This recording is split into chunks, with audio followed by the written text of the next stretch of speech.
Hello everyone. In previous lecture, we will discuss about the hormonal regulation of blood pressure कि किस तरीके से जो हमारे बॉडी के हार्मोन्स हैं वो ब्लड प्रेशर को मेंटेन करते हैं या फिर रेगुलेट करते हैं। आज के लेक्चर में हम बात करेंगे सर्कुलेटरी शॉक की। तो स्टार्ट करते हैं इंट्रोडक्शन से। जैसे कि बट का नाम ही है, शॉक तो आप सबने सुना होगा, अरे तुम शॉक मत खाओ, शॉक मत खाओ। शॉक का मतलब झटका, जब एकदम पर्सन हैरान हो जाए। जैसे इलेक्ट्रिक शॉक होता है कि धोखे से कई बार हम प्लग फंसाते हैं ना, काट हाथ लग जाए, प्लग में चला जाए, या बरसात के दिनों में यूजुअली होता है, तो एक झटका, वो शॉक है। दूसरी चीज़ है सर्कुलेटरी शॉक, जो कि किससे रिलेटेड हो, हमारे सर्कुलेशन से, सर्कुलेटरी सिस्टम यानी ब्लड के फ्लो से। तो पहले सबसे पहले हम शॉक को समझते हैं। जैसे यहाँ पर लिखा हुआ है कि shock is the general term that refers to depression, या फिर आप बोल सकते हो suppression of bodily function.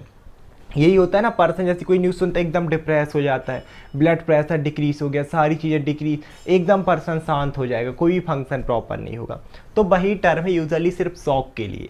Specifically circulatory shock हम उस शॉक को बोलेंगे which is develop due to decrease supply of blood throughout the body.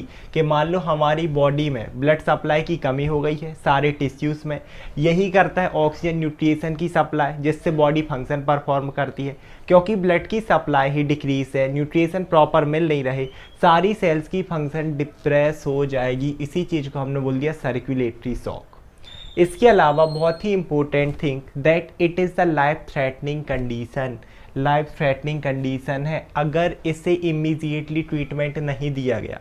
इसलिए आप कभी भी देखने से शॉक, हाँ एक और इम्पोर्टेंट चीज़, कई लोग इसी शॉक सर्कुलेटरी शॉक को ही समझते हैं हार्ट अटैक। दोनों सेम चीज़ नहीं है।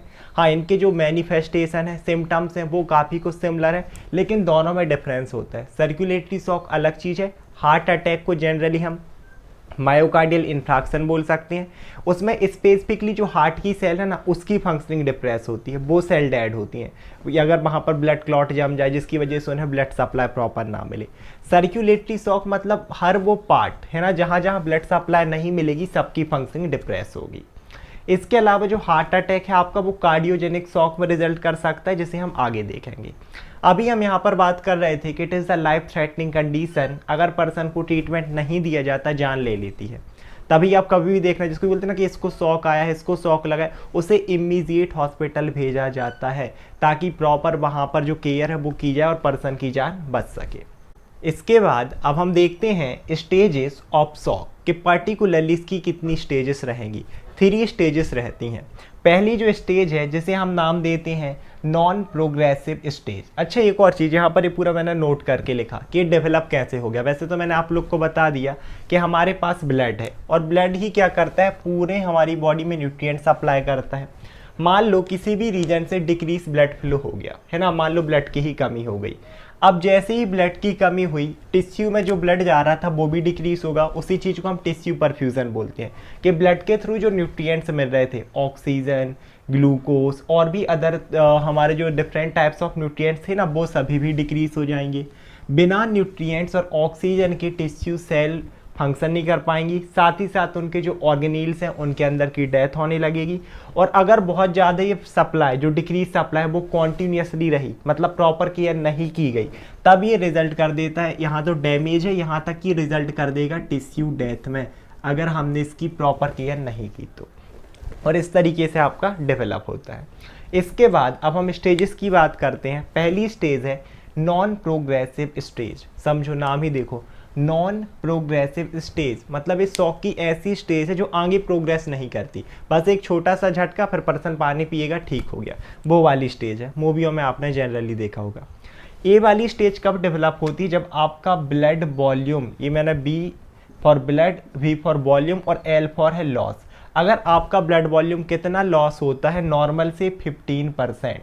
अब बोलोगे ब्लड वॉल्यूम क्या, जितना भी हमारी बॉडी में ब्लड का अमाउंट प्रेजेंट है। एक अडल्ट मेल की बात करें तो 5 लीटर होता है, फीमेल की बात करें तो 4.5 लीटर। तो किसी मेल में मान लो अगर इस 5 लीटर में से 15% वॉल्यूम लॉस हो जाता है, बहुत सारे रीजन है, आगे डिस्कस करेंगे। इंजरी के थ्रू है ना, कि मान लो इंजरी हो गई, इसमें ब्लड बह गया, अभी बस आप यही समझ लो। अगर 15% लॉस है तो यही वाली स्टेज डेवलप होती है, नॉन प्रोग्रेसिव स्टेज। अब नॉन प्रोग्रेसिव क्यों बोल रहे, क्योंकि प्रोग्रेस नहीं करेगी, खुद से ट्रीट हो जाएगी। सो इसमें क्या होता है कि जो इसे एक चीज़ और बोली जाती है कंपनसेटरी स्टेज, क्योंकि मैंने बोला ना कि विदाउट ट्रीटमेंट क्या होगी, रिकवरी हो जाएगी। वो रिकवरी होती है हमारे कंपनसेटरी मैकेनिज्म के थ्रू, कंपनसेट करना, जो कि इस चीज़ को कंपनसेट कर देंगे, है ना। तो यहाँ पर क्या होगा, कोई भी ट्रीटमेंट नहीं होगा और पर्सन की रिकवरी हो जाएगी। किसके थ्रू हो रही है, कंपनसेटरी मैकेनिज्म के थ्रू। कंपनसेटरी मैकेनिज्म है 3 टाइप के, पहला है बैरोरिसेप्टर मैकेनिज्म, दूसरा है रीनल मैकेनिज्म। इन दोनों को हमने हार्ट रेट और ब्लड प्रेशर वाले चैप्टर में पहले ही देख लिया है। ये मान लो जैसे बैरोरिसेप्टर की बात करूं, हमारी बॉडी में क्या होता है, ब्लड प्रेशर बहुत ज़्यादा डिक्रीज हो गया, जैसे क्योंकि ब्लड फ्लो डिक्रीज है ना, ब्लड प्रेशर अपने आप डिक्रीज होगा। ब्लड प्रेशर जैसे ही डिक्रीज होता है, हमारे ये बैरो जो रिसेप्टर हैं ये क्या हो जाते हैं, स्टिमुलेट हो जाएंगे। और जनरली एक तो ये होगा, पहली चीज़ मैंने क्या बोला कि ब्लड प्रेशर डिक्रीज होगा। दूसरी चीज़ यहाँ पर इस्चेमिया भी होगी, है ना। इस्चेमिया हम देखें तो decrease of blood supply, hypoxia होगी अगर हम इसी बैरो रिसेप्टर मैकेनिज्म में देखें, मीन्स डेफिशिएंसी ऑफ ऑक्सीजन हो जाएगी। तो ये क्या करेंगे, आपके जो बैरो रिसेप्टर हैं ये वैसो कंस्ट्रिक्शन कॉज कराते हैं। जैसे ही वैसो कंस्ट्रिक्शन होगा, सिंपैथेटिक स्टिमुलेशन होगा, आपका जो ब्लड फ्लो है और ब्लड प्रेशर वो इंक्रीज हो जाएगा। इसके बाद जो नेक्स्ट मैकेनिज्म रहेगा दैट इज़ रीनल मैकेनिज्म। अब इस रीनल मैकेनिज्म में भी हमने देखा था कि जैसे ही हमारा ब्लड वॉल्यूम डिक्रीज होता है ना, या फिर ईसीएफ वॉल्यूम डिक्रीज होता है, हार्ट रेट डिक्रीज होती है, हमारी जो किडनी है वो क्या सीक्रेट करती हैं, एक हम देखें तो वो सीक्रेट करती हैं रेनिन, ठीक है। रेनिन जैसे ही सीक्रेट होगा ये क्या करता है, एंजियोटेंसिनोजन को कन्वर्ट करता है एंजियोटेंसिन 1 में, फिर एंजियोटेंसिन 1 किस में जा रहा था, एंजियोटेंसिन 2 में, ये कन्वर्ट हो रहा है तो एंजियोटेंसिन 3 में और एंजियोटेंसिन 4 में। यहाँ बहुत सारे एंजाइम्स का रोल होता है, एसी रहता है, एंजियोटेंसिनेज रहता है। डिटेल में देखना है तो आप long term regulation of blood pressure देख सकते हो, मैं आपको लिंक दे दूंगा इस, और यहाँ पर लिख भी सकते हो। मैं डिटेल में इसलिए नहीं बता रहा क्योंकि हमने कवर कर लिया है, चाहे बैरोरिसेप्टर मैकेनिज्म हो, रीनल मैकेनिज्म हो। अब ये क्या करते हैं, एंजियोटेंसिन 2, 3 और 4 ये कॉज करते हैं वैसो कंस्ट्रिक्शन। दूसरी चीज़ ये एल्डोस्टेरोन का भी सीक्रेशन करवाते हैं, जिससे क्या होता है, वाटर का रिटेंशन होता है, और जैसे ही वाटर का रिटेंशन होगा ईसीएफ वॉल्यूम बढ़ेगा, ब्लड वॉल्यूम अपने आप बढ़ जाएगा। सेम एस वैसो कंस्ट्रिक्शन कराएंगे तो आपका जो बीपी है, हार्ट रेट है वो इंक्रीज होने लगेगी, मीन्स जो शॉक में आपका डिप्रेस हुआ था ना फंक्शन, वो नॉर्मल पे आ जाएगा। So that's recovery without treatment. इसके बाद सेम एस एडीएस मैकेनिज्म ऐसे ही रहता है, इसे वैसोप्रेसिन भी बोलते हैं। ये भी क्या कराता है, वाटर का रिटेंशन कराएगा, मीन्स ईसीएफ वॉल्यूम इंक्रीज होगा, और ईसीएफ मतलब वाटर, तो ब्लड में 90% वाटर है, ईसीएफ वॉल्यूम इंक्रीज हुआ तो ब्लड वॉल्यूम भी इंक्रीज होगा, और यही तो डिक्रीज था, ब्लड वॉल्यूम जैसे ही इंक्रीज हो गया नॉर्मल पे आएगा, हमारी बॉडी में रिकवरी हो जाएगी। जो नेक्स्ट स्टेज है दैट इज प्रोग्रेसिव स्टेज, और इसे नॉन कंपनसेटरी स्टेज भी बोलते हैं, क्योंकि इसमें अब आपके जो कंपनसेटरी मैकेनिज्म है वो रिकवरी नहीं कर सकते, वो फेल हो जाते हैं रिकवरी करने में। रीज़न क्या है, यहाँ पर ब्लड का लॉस बहुत ज़्यादा होता है। ये स्टेज कब डेवलप होती है, जब ब्लड वॉल्यूम नॉर्मल से कितना लॉस हो जाए, 15 to 30%, तब आपके कंपनसेटरी मैकेनिज्म फेल हो जाते हैं। लेकिन हाँ, अगर हम इसमें ट्रीटमेंट देते हैं टाइम पर तो आपकी रिकवरी हो जाएगी, कोई प्रॉब्लम नहीं होगी, है ना। ये आगे प्रोग्रेस नहीं करेगा, लेकिन इसका जैसे नाम है प्रोग्रेसिव स्टेज, अगर आपने केयर नहीं की, आपने ट्रीटमेंट नहीं दिया, देन इट विल प्रोग्रेस, और कितना प्रोग्रेस करेगा कि पर्सन की जान ले लेगा। इसके बाद जो तीसरी स्टेज है, इसमें भाई आप कुछ भी नहीं कर सकते, ये कैसी रहेगी, इरिवर्सिबल स्टेज, नाम ही इंडिकेट कर रहा, ये प्रोग्रेस ही करेगी, इसे हम रिवर्स नहीं कर सकते, आप कुछ भी ट्रीटमेंट दे दो। और ये डेवलप कब होती है, देखो जब ब्लड वॉल्यूम 30 to 40% या इससे भी ज़्यादा, अब सोचो पर्सन है 5 लीटर है, उसका 30 से 40% चला गया, बचेगा ही कितना पर्सन में। अब उतना सा ब्लड है, कहाँ से हम कितना भी ट्रीटमेंट दे दें, यहाँ रिकवरी नहीं होती। So in this stage no recovery even after treatment and it result in persons death, ये पर्सन की जान ले लेता है। अब हम देखते हैं टाइप ऑफ सर्कुलेटरी शॉक। तो सर्कुलेटरी शॉक को मेनली हम 4 टाइप में क्लासीफाइड करते हैं, डिपेंडिंग अपॉन दी कॉज, कि पार्टिकुलरली किस कॉज की वजह से शॉक डेवलप हो रहा। स्टार्ट करते हैं फर्स्ट टाइप से, दैट इज हाइपोवॉलेमिक शॉक। इसे हम एक नाम और देते हैं, that is shock due to decrease blood volume. उसका नाम ही इंडिकेट कर रहा। हाइपो का मतलब होता है कम या डिक्रीज, और वॉलेमिक ऐसा शॉक जो ड्यू टू डिक्रीज वॉल्यूम। और कौन सा volume? Blood volume. So it is the type of shock which develop due to decrease blood volume. और इसके अंदर भी अब बहुत सारी पैथोलॉजिकल कंडीशन है। यूजुअली मैंने बोला था ना, ये कब डेवलप होगा? जब कितना हो जाए, अप्रॉक्सीमेटली 15% का डिक्रीज नॉर्मल से। अगर इससे कम है या सिर्फ 10% तक है तब ये शॉक डेवलप नहीं होता। इसके बाद अब हम देखें तो ये जो डिक्रीज वॉल्यूम है ब्लड का, इसकी खुद बहुत सारी कंडीशन है। जैसे कि ये कब हो सकता है? पहली चीज़ जो है दैट इज़ हैमरेज। हैमरेज का मतलब होता है loss of blood from the body, जिसका मैंने एक डिटेल लेक्चर भी पूरा कवर करवाया है पैथोलॉजी में, कि हैमरेज आपका इंटरनल हो सकता है, एक्सटर्नल हो सकता है, माइनर, मेजर। तो अगर आपकी बॉडी में हैमरेज हुआ है, मतलब आपको कोई इंजरी लगी, ब्लड का लॉस हुआ, सिंपल सी बात है, ब्लड वॉल्यूम डिक्रीज। सो इस पर्टिकुलरली इस शॉक को हम बोल देते हैं haemorrhagic shock, the shock which develop due to haemorrhage. और ये कब कब हो सकता है? अक्यूट हैमरेजिक कंडीशन में, मतलब तुरंत आपका ब्लड लॉस हो जाए। ये कब होगा? आपको कोई बुलेट इंजरी लग गई या रोड का एक्सीडेंट हो गया तो बहुत ज़्यादा ब्लड बह गया तुरंत, उस कंडीशन में डेवलप हो सकता है। दूसरी चीज़ क्रॉनिक कंडीशन, जैसे मेंस्ट्रुएशन चलते हैं फीमेल में। अगर कोई फीमेल है जिसमें हैवी मेंस्ट्रुएशन आते हैं, मतलब ब्लीडिंग नॉर्मल से ज़्यादा लॉस हो रही है, हर बार थोड़ी थोड़ी होते जाएगी।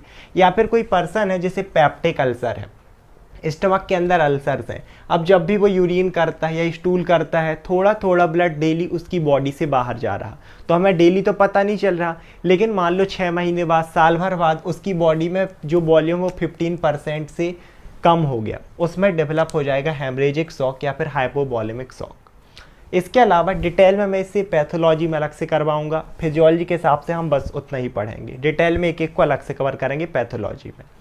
इसके बाद जो नेक्स्ट टाइप है that is traumatic shock. Traumatic क्या? जो शॉक ट्रॉमा से हो, जैसे होता है क्या, वो ट्रॉमा हो गया, ए ट्रॉमा मतलब कोई एक एक्सीडेंट हो गया हैवी, या फिर होती है कि बैटल ग्राउंड, जैसे अभी हो रही ना कि वॉर हो रही हैं, तो इसमें हमारे जो सोल्जर्स हैं उनको अगर किसी को हैवी इंजरी होती है, बुलेट से हो सकती है या फिर और भी किसी तरीके से हो सकती है, तो ये जो शॉक होता है ड्यू टू इंजरी और बुंड्स, और कैसा हो? जो कि एक्सटर्नल फैक्टर से इंजरी हो, वो बुलेट है या रोड एक्सीडेंट है, तो इन सब की वजह से जो शॉक डेवलप होगा दैट इज ट्रोमैटिक शॉक।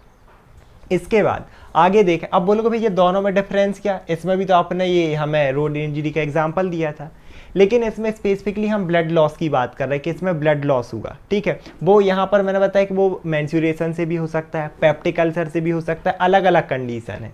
लेकिन यहाँ स्पेसिफिक हम ट्रॉमा की बात कर रहे हैं, चाहे वो बुलेट इंजरी से हो या फिर रोड एक्सीडेंट से हो या फिर स्पोर्ट इंजरी हुई हो कोई हैवी, इस तरीके से। इसके अलावा जो हमारा थर्ड टाइप है that is surgical shock. Surgical shock means ऐसा शॉक जो ड्यूरिंग सर्जरी डेवलप हो। इसमें भी होता है एक्चुअल में यही है कि मान लो सर्जरी हो रही है किसी पर्सन में, अब उसमें भी हैमरेज हो सकता है। और दो टाइप का हैमरेज, एक होता है इंटरनल कि बॉडी के अंदर जब सर्जरी हो रही वहीं पर बहुत सारा ब्लड का लॉस हो जाए ब्लड वेसल से। दूसरा के एक्सटर्नल हैमरेज हो सकता है सर्जरी के बाद, मान लो पेशेंट है उसमें इंजरी बहुत ज़्यादा आ रही है, तो अगर सर्जरी की वजह से हैमरेज हुआ और शॉक हुआ तो उसे हम बोलते हैं सर्जिकल शॉक। इसके अलावा नेक्स्ट है हमारा बर्न शॉक, मतलब एक पर्सन है जिसकी बॉडी पूरी जल जाए, क्योंकि पर्सन जलेगा उसके अंदर का जो वाटर ECF है वो भी डिक्रीज होगा। जैसे ECF वॉल्यूम डिक्रीज मतलब ब्लड वॉल्यूम डिक्रीज, क्योंकि ब्लड में 90% वाटर ही है। इसके बाद जो नेक्स्ट टाइप है दैट इज डिहाइड्रेशन शॉक। देखो आ गया ना, डिहाइड्रेशन का मतलब होता है डिक्रीज वाटर कंटेंट, और इसे मैंने डिटेल में अलग से कवर करवाया है।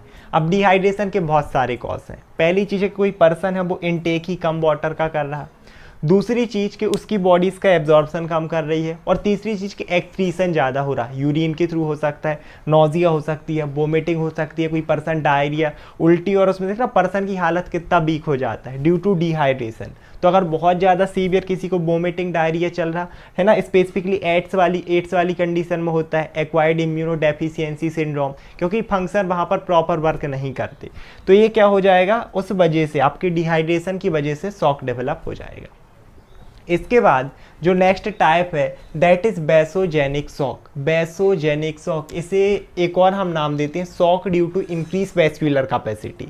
एक्चुअल में होता क्या है, जो ब्लड वॉल्यूम है वो नॉर्मल होता है ना, मान लो 5 लीटर एक पर्सन में होना चाहिए, 5 लीटर ही है, लेकिन यहाँ पर जो वेस्क्यूलर कैपेसिटी है वो इंक्रीज हो जाती है। वेस्कुलर कैपेसिटी का क्या मतलब है कि नॉर्मल मान लो ये डायमीटर था हमारी ब्लड वेसल का, इससे नॉर्मली 5 लीटर फ्लो हो रहा था, लेकिन अगर इनमें किसी कंडीशन की वजह से वैसो डायलिटेशन हो जाए, मान लो ये देखो ये नॉर्मल डायमीटर से कितना ज़्यादा इंक्रीज हो गया है ना, इस तरीके से, तो यहाँ जो ब्लड जा रहा था कोई दिक्कत नहीं थी, यहाँ नॉर्मली फ्लो, लेकिन जैसे ही यहाँ आएगा तो ब्लड यहीं एक्यूमुलेट होने लगेगा, यहीं आगे फ्लो नहीं होगा। मीन्स ब्लड वॉल्यूम नॉर्मल है लेकिन जो वेस्कुलर कैपेसिटी है वो इंक्रीज हो गई ड्यू टू वैसोडायलिटेशन, और बाकी जगह अब ब्लड नहीं जाएगा, न्यूट्रिशन प्रॉपर नहीं मिलेंगे और शॉक डेवलप होगा। इसके बाद जो हमारा नेक्स्ट टाइप है दैट इज कार्डियोजेनिक शॉक। इसे हम एक और नाम देते हैं shock due to cardiac disease, क्योंकि हार्ट ही ब्लड को पंप कर रहा है। अगर हार्ट में ही कोई दिक्कत है, मान लो हार्ट ब्लड ही पंप नहीं कर पा रहा, हार्ट अटैक वाला इसी में आएगा, मायोकार्डियल इंफ्राक्शन, इसी को हार्ट अटैक, कि किसी भी वजह से, क्योंकि इस मायोकार्डियम ही पंप करती हैं ब्लड को, अगर इन्हें खुद ही ब्लड ना मिले जो कि कोरोनरी आर्टरी के थ्रू मिलता है, तो अब वो मसल पंप नहीं कर पाएंगी, ब्लड आगे पंप ही नहीं होगा, और ब्लड ही पंप नहीं होगा तो फिर से शॉक। इसके अलावा एरिथमिया का मतलब होता है कि हार्ट की जो पंपिंग एक्शन होती है, कार्डियक आउटपुट 5 लीटर पर मिनट, अगर इसमें दिक्कत आ जाए, हार्ट में कोई दिक्कत आ जाए, बॉल में कोई दिक्कत आ जाए, जो पूरे थे ना हमारे बाइकस्पेट बॉल, ट्राइकस्पेट बॉल, इनमें कोई दिक्कत है, हार्ट ब्लड पंप नहीं कर रहा, तब भी शॉक। इसके बाद हम देखें तो कंजेस्टिव हार्ट डिसीज, इसमें भी यही होता है कि हार्ट का पंपिंग एक्शन गड़बड़ हो जाता है, हार्ट ब्लड को पंप नहीं कर पाता। इसके अलावा आगे देखें तो जो हमारा फोर्थ टाइप है दैट इज ऑब्स्ट्रक्टिव शॉक। इसे हम बोल सकते हैं शॉक ड्यू टू ऑब्स्ट्रक्शन, मतलब रुकावट, कि हमारी जो ब्लड वेसल है, स्पेसिफिकली खुद हार्ट की ब्लड वेसल, अगर वहाँ पर कोई एक ट्यूमर हो जाए, means cancerous growth, excessive growth, दूसरी चीज़ वहाँ पर कोई थ्रोम्बोसिस हो जाए, है ना, मान लो ये आर्टरी है, यहीं पर एक थ्रोम्बोसिस जम गया, ब्लड का क्लॉट जम गया, है ना, या फिर क्या हो सकता है ट्यूमर हो गया मायोकार्डियम में। इसके अलावा हम और देखें तो पल्मोनरी एम्बोलिज्म, जो पल्मोनरी आर्टरी है उनमें भी अगर ब्लड के छोटे छोटे क्लॉट इकट्ठे हो जाए, है ना, देखो थ्रोम्बोसिस जो होती है ना, ये होती है ब्लड बनने की प्रोसेस, और जो ये बड़ा ब्लड का क्लॉट है इसे हम बोलते हैं थ्रोम्बस। अब यही मान लो टूट के इसके जो छोटे छोटे पार्ट हैं वो आगे ऐसी हमारी जो पल्मोनरी आर्टरी इनमें अगर फंसते हैं और ब्लड का ऑब्स्ट्रक्शन कॉज करते हैं, इस प्रोसेस को बोला जाता है एम्बोलिज्म, भाई ये पल्मोनरी एम्बोलिज्म, और इस छोटे से टुकड़े को बोला जाता है एम्बोलस। तो ये भी क्या करेगा, शॉक में रिजल्ट करेगा। तो ये थी हमारी स्टेजेस और टाइप। अब बोलेंगे भैया हम इनका ट्रीटमेंट कैसे करें, कैसे बचें शॉक से अगर किसी पर्सन में हो गया। पहली चीज़ के सब में देखोगे ब्लड वॉल्यूम की लॉस सही हो रहा, 15% ब्लड वॉल्यूम जहाँ लॉस हो रहा, तो पहली चीज़ कि आप ब्लड ट्रांसफ्यूजन कर दें, ऐसे नहीं किसी का भी डाल दें और दिक्कत हो जाएगी, पता चले ऑटो इम्यून डिसऑर्डर हो गया, वो बॉडी ही रिजेक्ट कर दे। तो ब्लड ग्रुप मैचिंग करा के प्रॉपर एंटीजन मैचिंग कराकर आप ब्लड ट्रांसफ्यूजन करा दें, क्योंकि आप ब्लड ट्रांसफ्यूजन कराओगे तो ये चीज़ें हो जाएंगी। दूसरी चीज़ होती है कुछ फ्लूड, IV फ्लूड होते हैं, है ना, कि जैसे वो बॉटलें चढ़ाई जाती हैं क्योंकि डिहाइड्रेशन की वजह से जो शॉक हुआ है, बर्न की वजह से हुआ है, खुद ब्लड वॉल्यूम, क्योंकि जो भी फ्लूड जाएगा उसमें वाटर कंटेंट रहेगा, वो ECF वॉल्यूम, ब्लड वॉल्यूम को बढ़ाकर हमें इस चीज़ से प्रिवेंशन दे सकता है। इसके अलावा अगर हम और देखें तो आप सिर्फ प्लाज्मा एक्सचेंज कर सकते हो, मीन्स प्लाज्मा का ट्रांसफ्यूज़न करा सकते हो। इसके साथ साथ अगर हम मेडिसिन की बात करें या इंजेक्शन की बात करें तो कुछ स्पेसिफिक ड्रग्स होती हैं जैसे कि इपिनेफ्रिन एंड नॉन इपिनेफ्रिन, जिसे आप एड्रेनलिन और नॉन एड्रेनलिन भी बोल सकते हो, और ये हार्मोन भी होते हैं हमारी ह्यूमन बॉडी में। हमने देखा था ना, ये दोनों क्या करते हैं, BP को इंक्रीज करते हैं। कैसे ये कॉज करते हैं, वैसो कंस्ट्रिक्शन। तो स्पेसिफिकली इस वाली कंडीशन में जो थी ना हमारी वैसोजेनिक शॉक, क्योंकि इसमें डायमीटर बढ़ रहा था, वहाँ पर अगर आप इपिनेफ्रिन और नॉन इपिनेफ्रिन के इंजेक्शन पर्सन को इंजेक्ट करते हो, वो जल्दी से कॉज कर देंगी वैसो कंस्ट्रिक्शन और नॉर्मल ब्लड फ्लो होने लगेगा। तो ये इसके कुछ ट्रीटमेंट है, आप लोग लिख सकते हैं, है ना, मैं अलग से हम नहीं करवा रहा, आप लोग इस चीज़ को लिख लेना। तो ये था हमारा सर्कुलेटरी शॉक, फिजियोलॉजी के हिसाब से काफ़ी है, पैथोलॉजी में डिटेल में एक को बताऊँगा। आई होप आप लोग को वीडियो समझ में आया होगा। Thank you so much everyone.